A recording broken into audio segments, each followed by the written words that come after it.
Frontier core Balochistan south की जानिब से गर्ल्स कैडेट कॉलेज तुर्बत की 70 से ज़ायद तालबात को गवादर का मुतालियाती दौरा करवाया गया। इस मुतालियाती दौरे के दौरान तालबात ने Gwadar port, Pak China vocational training institute, coast guard, Gwadar cricket stadium, Koh Batil और यादगार शोहदा पाकिस्तान पॉइंट का दौरा किया।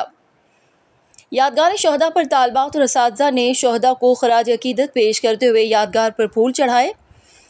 तलबा ने इस दौरे को खूब सराहा और कहा कि इस मुतालियाती दौरे से उन्हें मुल्क की तरक्की और कौमी अहमियत के हामिल मंसूबों को करीब से देखने और समझने का मौका मिला है।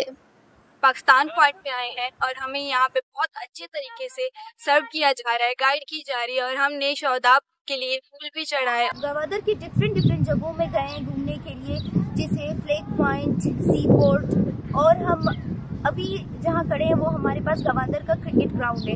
And I am very much thankful to FC Balochistan South who have arranged this trip for us.